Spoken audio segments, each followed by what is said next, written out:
Hello guys, welcome to path finder classes Chhapra. तो जैसा कि आपको पता है, अभी हमने घर बैठे पढ़ाई का इनिशिएटिव शुरू किया है, जिसमें आपको घर बैठे ही सारे के सारे सब्जेक्ट्स की तैयारी कराई जा रही है। तो अगर आप 9th 10th 11th या 12th के स्टूडेंट हैं तो हमारे चैनल को सब्सक्राइब कर लीजिए, जिसपे आपको सभी सब्जेक्ट के वीडियोस अवेलेबल मिलेंगे, वो भी बिल्कुल फ्री में। और बस आपको सब्सक्राइब करना है और सारे के सारे वीडियोस आपके पास आ जाएंगे। ठीक है, तो चलिए आज का चैप्टर हम स्टार्ट करते हैं। आज का चैप्टर है नाजीवाद और हिटलर का उदय। तो ये स्टैंडर्ड 9th का इतिहास का एक बहुत इंपॉर्टेंट चैप्टर है, तो इसको हम फटाफट स्टार्ट करेंगे और देखने की कोशिश करेंगे कि क्या हो रहा है। ठीक है, तो इसका एक वीडियो पहले से अपलोडेड है हमारे चैनल पे। अगर आपने उसको नहीं देखा है तो मैं रिकमेंड करूंगा कि आप उसको देख लें। लिंक उसकी आपको डिस्क्रिप्शन बॉक्स में मिल जाएगी, आप वहां से जरूर जाकर देख लीजिएगा। ठीक है, तो आइए स्टार्ट करते हैं नाजीवाद और हिटलर। सबसे पहले मैं ये बता दूं कि मैंने प्रीवियस वीडियो में नाजीवाद का एक्सप्लेनेशन अच्छे से दिया है और साथ ही साथ मैंने हिटलर की शुरुआती दिनों की कहानी को उठाया है। लेकिन अभी हिटलर का उत्कर्ष नहीं हुआ है, हिटलर अपने चरम लेवल पर नहीं पहुंचा है। उसको पहुंचने के लिए क्या क्या करना है, कौन कौन सी चीजें, वो अभी हम स्टार्ट करने वाले हैं। अब सबसे पहली बात तो ये जान लो कि हिटलर का जन्म हुआ था। हिटलर एक अच्छा सिपाही था, हिटलर एक अच्छा नागरिक था। वो अपने देश के लिए बहुत कुछ भला करता था, करना चाहता था।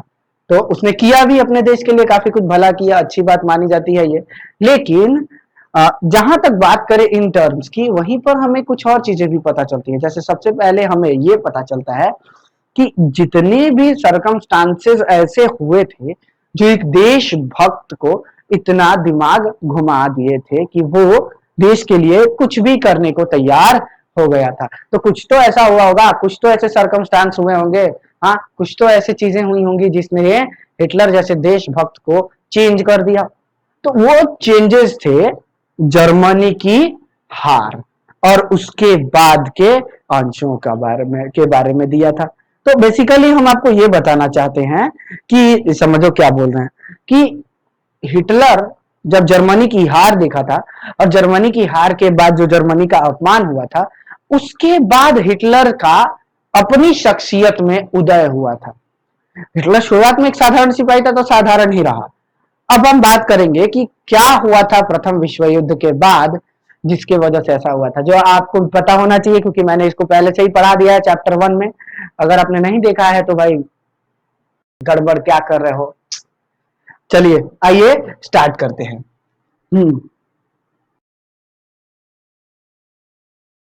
प्रथम विश्व हाँ, प्रथम विश्व युद्ध के पश्चात, ठीक है, इसके बाद की स्टोरी को समझेंगे, अच्छे से समझेंगे, कोई गड़बड़ नहीं होनी चाहिए। प्रथम विश्व युद्ध दुनिया की दो बहुत पावरफुल शक्तियों के बीच लड़ा गया था। एक थी केंद्रीय शक्ति और एक थे मित्र शक्ति। ठीक है, एक थी केंद्रीय शक्ति और एक थी मित्र शक्ति। केंद्रीय शक्ति की बात करें तो इसके अंदर हमारा आता था जर्मनी,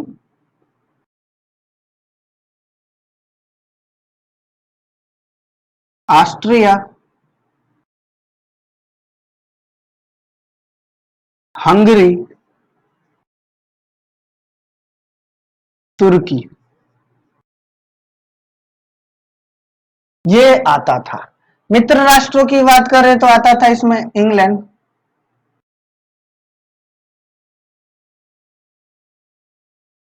रूस, फ्रांस और अमेरिका। अमेरिका, इस तरीके से प्रथम विश्व युद्ध की शुरुआत हुई थी, जिसमें ये लोगों ने जीत हासिल कर ली थी। ये लोग जीत गए थे और इनकी हार हुई थी। इनकी हार में भी एक बात याद रखना, भले ही पूरा दुनिया का जो संपूर्ण बैटल हुआ था उसमें इनकी जीत होती गई थी, लेकिन शुरुआत में जर्मनी ने जीत जीत कर प्रथम विश्व युद्ध में काफी ज्यादा इलाके अपने कब्जे में बटोर लिए थे। शुरुआत के दिन होते हैं जब युद्ध शुरू हुआ, उसी वक्त जर्मनी आगे बढ़ा, राज्य जीतते गया बटोरते गया, राज्य जीतते गया बटोरते गया, जीतते गया बटोरते गया। तो इसके पास पावर की कमी शुरुआती दिनों में बिल्कुल नहीं थी। और जब युद्ध खत्म हुआ तो तुर्की ने करीब करीब 9 छोटे छोटे इलाके अपनाए थे, हंगरी ने करीब करीब 12 या 13 छोटे छोटे इलाके अपनाए थे, ऑस्ट्रिया ने करीब करीब 33 इलाके अपनाए थे। तब तक जर्मनी की बात करें तो उसने 93 नए इलाके पकड़ लिए थे। और ये बात इन चारों देशों को नहीं अच्छी लगी, इसीलिए प्रथम विश्व युद्ध के हार की पूरी जिम्मेदारी जर्मनी पर थोप दी गई। क्यों? क्योंकि वही दिख रहा था, जो दिखता है उसी को पीटा जाता है। आपको भी पता होगा, गलती करने वाला भले ही पिटाए या ना पिटाए, लेकिन जो दिख रहा है वो जरूर पिटा जाता है कि हाँ यही दिख रहा है, यही किया होगा, इसी को मारो।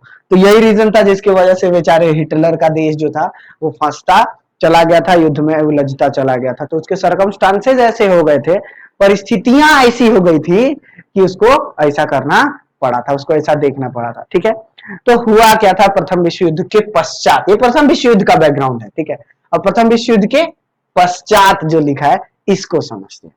आपको मैंने पढ़ा दिया था कि 4 अलग अलग देश हैं, 4 अलग अलग संधियां हुई थी इनके साथ, हाँ, और चारों संधियों में अलग अलग तरीके से सबको बनाया गया था, सबको बताया गया था। वैसे ही जब जर्मनी की हार हुई तो जर्मनी के बारे में पढ़ना स्टार्ट करते हैं। हमारा मेन फोकस हिटलर है, और हिटलर कहाँ का था? जर्मनी का। तो जर्मनी के हालात को पढ़ना शुरू करते हैं। जर्मनी जर्मनी जैसे ही जर्मनी की सेना हारी ना, हारते ही वहां के जो सम्राट थे, कौन थे? कैसर विलियम द्वितीय। कैसर विलियम द्वितीय ने राजा की गद्दी त्याग दी, राजा का पद छोड़ दिया, छोड़ दिया और भाग गए, और भाग गए। देखो हालात देखो, राजा का पद छोड़ के भाग गए। क्यों? क्योंकि युद्ध के हार का सारा श्रेय किसको जाता है? महाराज को। और वो नहीं चाहते थे कि इनके ऊपर हार का परिणाम का ठप्पा लग जाए कि हाँ कैसर विलियम द्वितीय हारे हुए व्यक्ति हैं। एक राजा जितना जीतता है उसकी विजय की गाथा उतनी फैलती है, उसकी उतनी ही ग्लोरी बढ़ती है। लेकिन यहाँ बेचारे ये तो हार गए थे, तो हार गए तो गद्दी पे बैठने का फायदा क्या? गद्दी छोड़ी और भाग गए, भागकर हॉलैंड चले गए थे, हॉलैंड चले गए, वहां पे रह रहे थे। और इधर से ये चारों देश जीतते जीतते संधि करते हुए आ रहे हैं बहुत अच्छी तरीके से। इन्होंने ऑस्ट्रिया से कर ली, हंगरी से कर ली, तुर्की से कर ली, जापान से कर ली, करके आ रहे हैं। जब जर्मनी पहुंचे तो इन्होंने देखा यहाँ तो सरकार ही नहीं है, यहाँ तो राजा ही नहीं है। 9 अप्रैल को युद्ध खत्म हुआ था, 9 अप्रैल 1919 को युद्ध खत्म हुआ था, और उसी दिन उसके 6 महीने बाद तक वहां तक 6 महीने या 7 महीने बाद तक वहां पर कोई सरकार ही नहीं है। जब ये पहुंचे वहां पर तो उन्होंने देखा कोई सरकार ही नहीं है, तो वहां पर वहां के लोगों को की मदद की किसने? इंग्लैंड ने वहां के लोगों की मदद की, और मदद करके वहां पर एक अस्थाई टेम्पोररी गवर्नमेंट बनवाई थी, जिसका नाम क्या था? जिसको वीमर रिपब्लिक कहा गया था। ठीक है, ये उतनी अच्छी सरकार नहीं है जितना आप सोच रहे होगे। ठीक है, ये बहुत बुरी मानी जाती है। इसके बारे में ये कहा जाता है कि कोई राष्ट्राध्यक्ष ना होने पर, मतलब कोई राष्ट्राध्यक्ष ना होने पर इंग्लैंड ने जर्मनी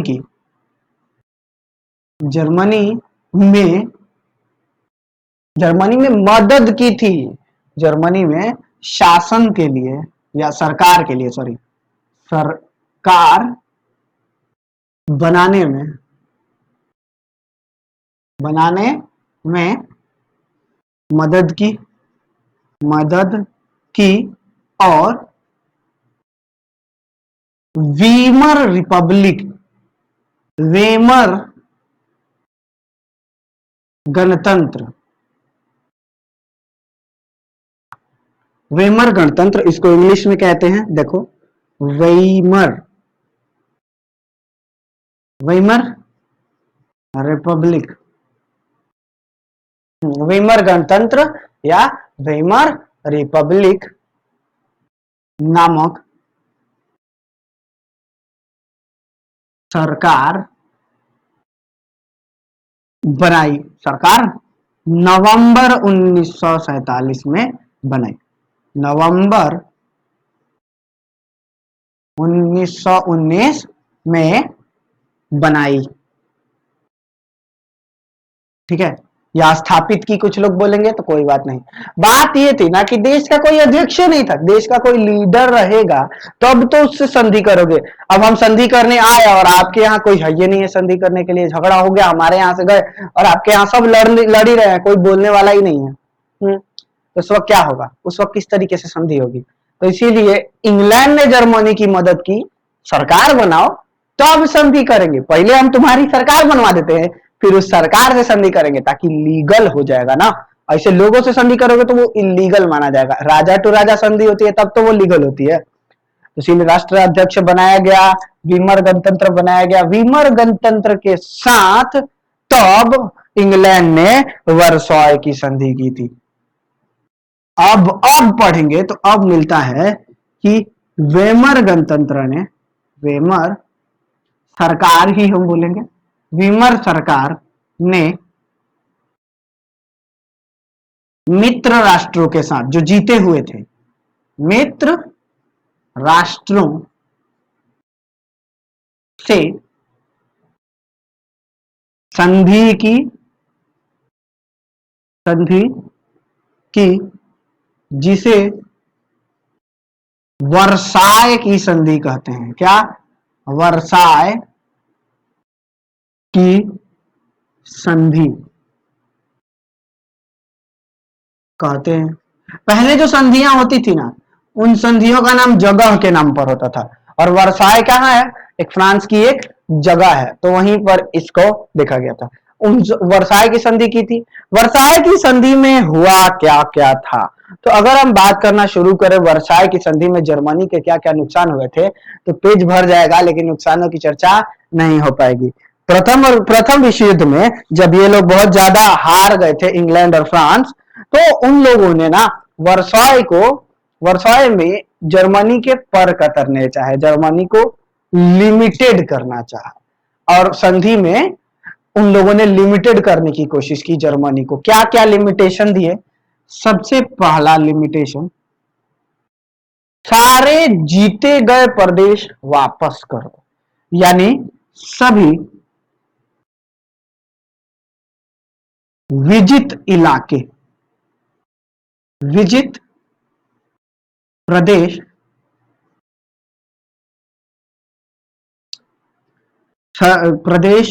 की वापसी, रिटर्न करो, जो इलाके जिससे जीते हैं उसको रिटर्न करो। ये बुरा नहीं है, इसको देख के नहीं लगता है कि हाँ जर्मनी के साथ बुरा हुआ था। सभी देश अपना युद्ध में जो जीता इलाका है उसको वापस कर रहे हैं, लेकिन जर्मनी भी वापस कर देगा, कोई बड़ी बात नहीं है। लेकिन इसको बनाया कैसे गया कि जर्मनी जो विजित प्रदेश वापस करेगा ना, वो इंग्लैंड, फ्रांस, रूस और अमेरिका आपस में बांट लेंगे और उनका नियंत्रण ये करेंगे। क्यों? क्योंकि ये ही निगरानी रख सकते हैं कि जर्मनी आगे जाकर ऐसा कुछ ना करे। अब दोबारा अगले टर्म की बात करें तो अगला टर्म आता है कि क्या गारंटी है कि आप युद्ध नहीं करिएगा। जर्मनी से पूछा लोग, क्या गारंटी है कि आप युद्ध नहीं करिएगा? इसीलिए आपको क्या करना पड़ेगा कि शुरुआत में आपको थोड़ा सा त्याग करना पड़ेगा। सेना 1 लाख से ज्यादा नहीं हो सकती, 1 लाख से ज्यादा नहीं हो सकती। ले भाई, सबसे बड़ा रेस्ट्रिक्शन, 1 लाख से ज्यादा सेना नहीं रखनी है आपको। अभी तो बात हो ही रही है, अभी तो चर्चा होगी इस टॉपिक पे और कि 1 लाख से ज्यादा सैनिक नहीं रख सकते। उसके बाद ये तो अच्छा है, चलो कोई बात नहीं, ये भी लगभग लगभग समझ में आता है कि ज्यादा सैनिक रहते हैं तो उनके अंदर थोड़ी सी हिंसक भावना आ जाती है, वो थोड़ा सा खुद ही उतावले हो जाते हैं युद्ध लड़ने के लिए। लेकिन चलो ठीक है, कोई गड़बड़ नहीं है। अभी के इसके बाद के जो दो नियम थे ना, जो दो संधियां की गई थी, मतलब संधि की जो दो शर्तें थी इसके बाद वाली, वो बहुत घातक थी। एक शर्त थी कि अच्छा, क्या गारंटी कि आप युद्ध नहीं करोगे, तो इसके लिए आपको अपने साइड के राज्य का जितना इलाका है सब वापस करना पड़ेगा। क्या मतलब? मतलब अगर भारत से के साथ अगर ऐसी कोई संधि होती है, क्या गारंटी है कि भारत युद्ध नहीं करेगा? इसके लिए भारत के जो बॉर्डर की जो राज्य हैं वो सब सरेंडर करने पड़ेंगे दूसरे देश को, समझ रहे हो? हाँ, ताकि हम चाह कर भी दोबारा युद्ध में ना जाएं, अगर गए भी तो पहले अपना राज्य क्रॉस करेंगे। हाँ, और अपना राज्य क्रॉस करते करते इंग्लैंड और फ्रांस जैसे जो देश हैं वो तब तक बच जाएंगे, क्योंकि अपने ही राज्य में रुक जाएंगे हम लोग, या अपने ही राज्य में हमारी सेना कमजोर पड़ जाएगी। तो इसीलिए उनका प्लानिंग देखो, कितना शातिर प्लानिंग इन लोगों ने किया था। ठीक है, अच्छी प्लानिंग थी, अच्छा कहा जाता है इसको, देख रहे हो, समझदारी करते हैं इसको। हम प्रथम विश्व युद्ध पे इतना ज्यादा जोर क्यों दे देना है? क्योंकि जर्मनी के हालात समझो, क्या हुए थे जर्मनी के हालात, उसके वजह से आपको समझ में आएगा कि हिटलर का उदय इतना बढ़िया क्यों है या क्यों माना जाता है। ठीक है, तो इसके बाद वाला जो हालात था कि तटवर्ती प्रदेश, तटवर्ती प्रदेश को आत्मसमर्पित करें, आत्मसमर्पित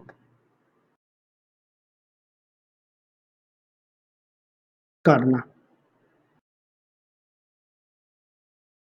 जितना इलाका हमारा बॉर्डर का है सब हम आपको दे देंगे, कोई जरूरत नहीं है।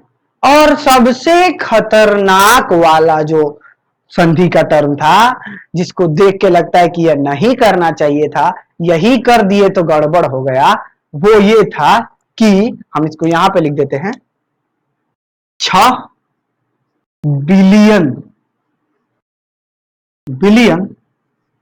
यूरो की 6 बिलियन यूरो की युद्ध सहायक राशि, युद्ध सहायक राशि प्रति वर्ष देनी है।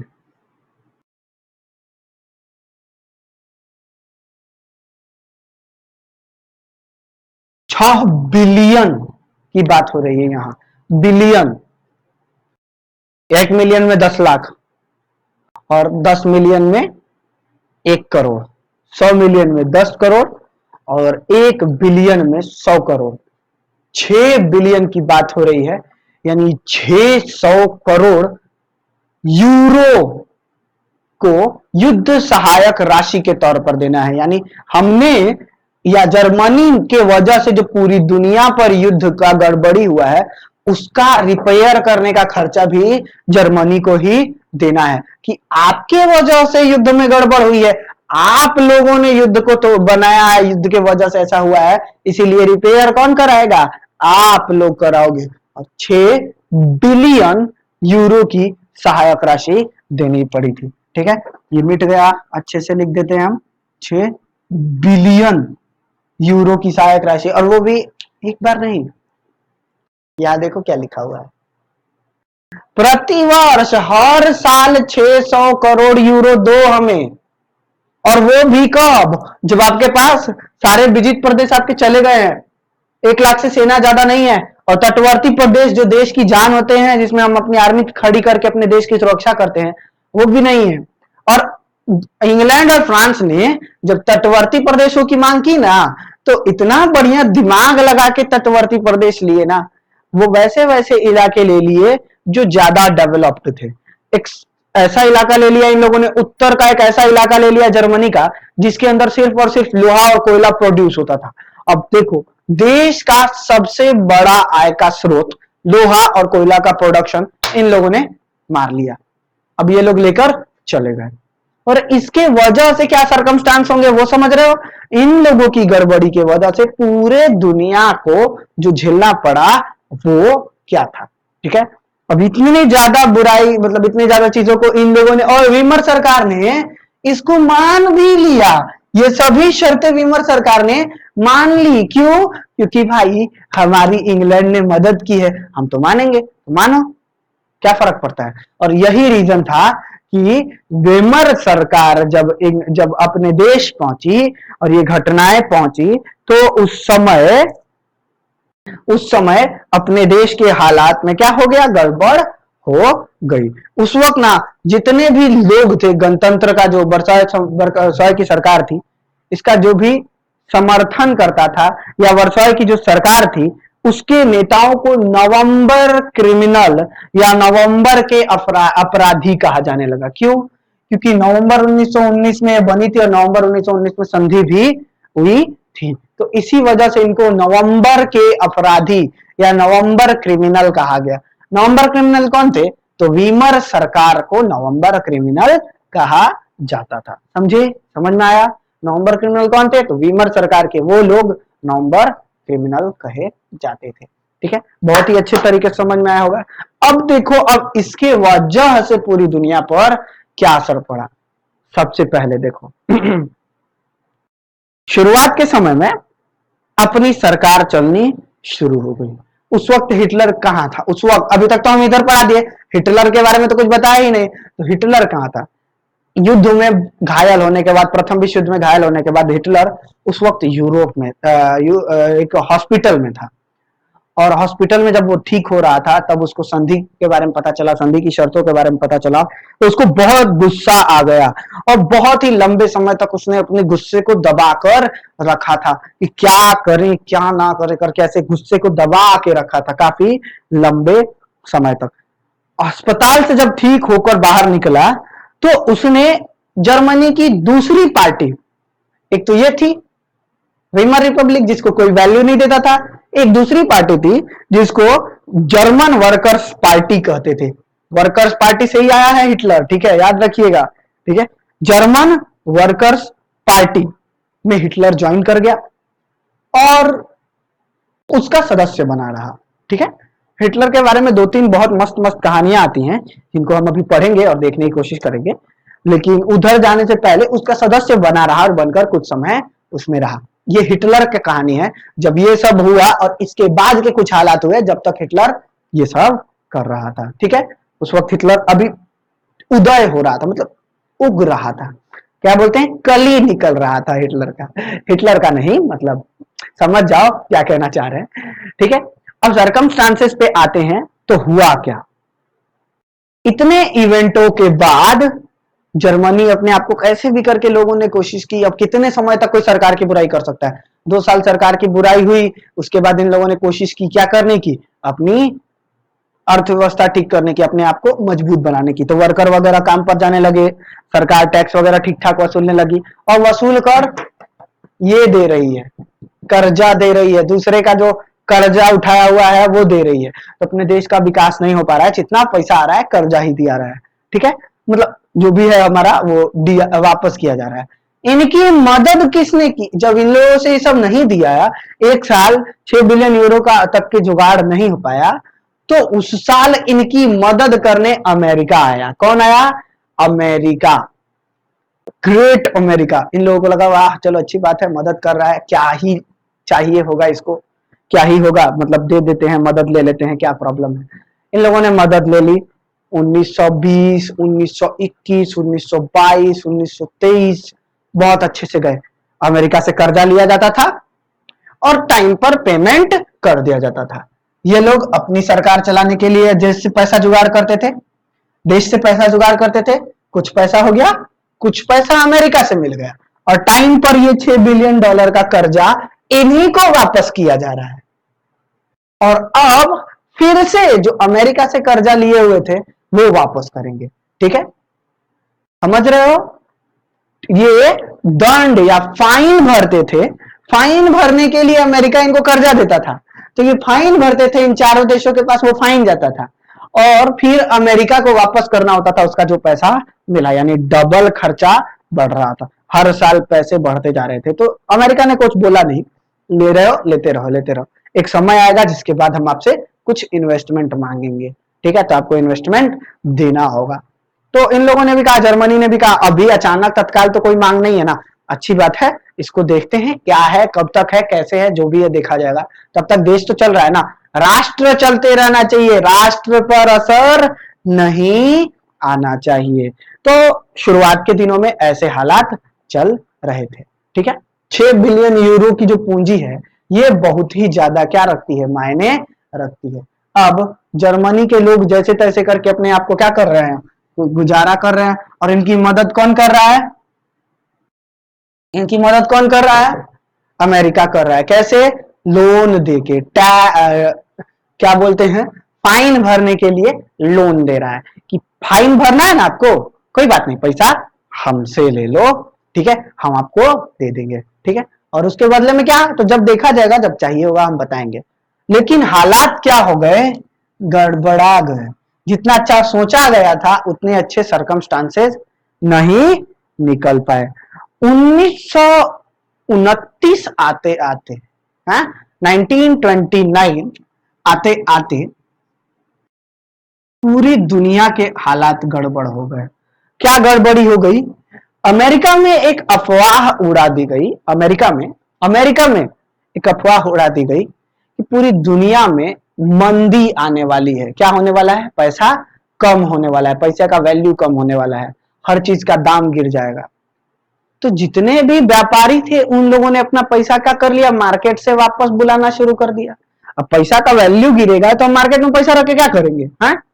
समझ रहे हो मेरी बात। जैसे फॉर एग्जांपल आप कल फोन खरीदने गए, फोन का, और मैं फोन का प्रोड्यूसर हूं, फोन बनाता हूं मैं, तो मैंने मार्केट में पैसा लगाया 1 करोड़ रुपया और उससे फोन बन रहे हैं और आप लोग उसको खरीद रहे हो। कल अफवाह उड़ गई या कल एक न्यूज आ गया कि फोन के दाम गिर जाएंगे, फोन के सारे दाम गिर जाएंगे।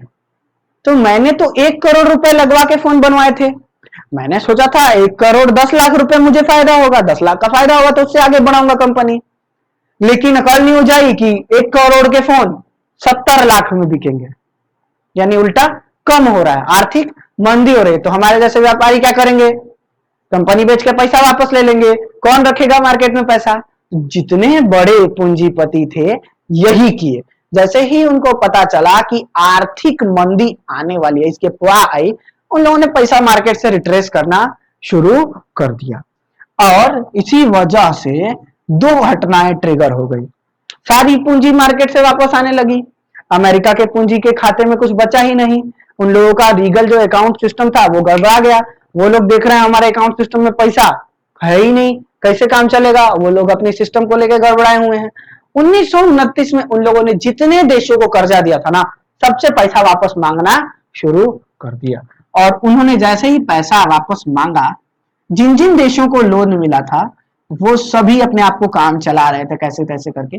और 1929 में जैसे ही अमेरिका ने अपना पैसा वापस मांगा, पूरी दुनिया पर इसकी शुरुआत हो गई। आर्थिक मंदी कहना गलत होगा, इसको आर्थिक महामंदी कहो, पूरी दुनिया इससे प्रभावित हुई थी। इसके बारे में कहा जाता है कि जर्मनी के हालात तो इतने गड़बड़ हो गए क्योंकि जर्मनी को सारा पैसा वापस देना पड़ा। अब पैसा तो था नहीं, तो जर्मनी ने अपने स्टॉक में से जो गोल्ड था वो निकाल के दे दिया। अब जब आपके पास के राज्य का गोल्ड चला जाता है ना, तो आपके पैसे की वैल्यू गिरते चली जाती है, क्योंकि गोल्ड ही एक स्टैंडर्ड है जो आप और हम दोनों आदमी एक्सेप्ट कर सकते हैं। आपके देश के पैसे का दाम 70 रुपया है, हमारे देश के पैसे का दाम 1 रुपया है, लेकिन जब हम एक्सचेंज करना चाहेंगे तो आप कभी हमको 70 रुपया देके 1 रुपया लोगे नहीं ना। तो आप ऐसी चीज लोगे जो हम दोनों के पास है, और ऐसी चीज क्या है, सोना। तो सोना आपके पास भी है, सोना हमारे पास भी है। जब हम आपको सोना देते हैं जितना ज्यादा, उतना ज्यादा आपके पैसे का दाम बढ़ेगा, क्योंकि आपके पास सोने की वैल्यू बढ़ते जा रही है, और हम जितना कम सोना रखेंगे उतना हमारे रुपए की वैल्यू कम होते जाएगी। तो जर्मनी ने अपना सोना अमेरिका को दे दिया और कहा कर्जा से माफ करो, मुक्त करो हमको। और जब सोना दे दिया ना, तो पूरे मार्केट में उसके रुपए की वैल्यू जो थी गिरते चली जाने लगी। कहा यह जाता है कि एक ब्रेड खरीदने का जो 1 रुपया लगता था, मतलब जर्मन के भाषा में 1 रुपए लगते थे वो धीरे धीरे बढ़कर 200 रुपए हुए, वो अगले ही हफ्ते में बढ़कर 5,000 रुपए हुए, वो अगले ही हफ्ते में बढ़कर 6 लाख रुपए हो गए, और वो अगले ही हफ्ते में बढ़कर एक एक गाड़ी से लोग पैसे लाते थे तो ब्रेड खरीद के लेके जाते थे। ऐसे हालात आ गए थे, आर्थिक महामंदी इसको कहा जाता है, जब आपका नोट आपके जेब में पड़ा रह जाएगा और आप कुछ नहीं खरीद पाओगे। क्यों? क्योंकि आपके नोट की वैल्यू खत्म हो जाएगी, चीज की वैल्यू इतनी ज्यादा हो जाएगी कि उसको बोलते हैं आर्थिक महामंदी। और इस आर्थिक महामंदी ने हिटलर को वो उछाल दी जो वो हासिल करना चाह रहा था। हिटलर शुरुआत के दिनों से ही अपने काम में लगा पड़ा था, उसने जर्मन पार्टी ज्वाइन की थी, याद है मैंने बताया। तो इन इवेंट ने उसके जीवन को उछाल दिया और ट्रिगर हासिल हो गई नाजीवाद को और हिटलर के उदय को। समझ में आया ये क्या था? अब हम नेक्स्ट वीडियो में हिटलर का संपूर्ण उदय और उसके राइज के बारे में पढ़ेंगे कि अब कैसे हुआ। ये तो मैं कारण लेके चला कि हिटलर का उदय के पीछे की बैकग्राउंड स्टोरी क्या है। ठीक है, समझ में आया? तो मिलते हैं नेक्स्ट वीडियो में। अगर आपको पसंद आया है ये वीडियो तो चैनल को सब्सक्राइब कर दीजिए, और तब तक के लिए बाय बाय।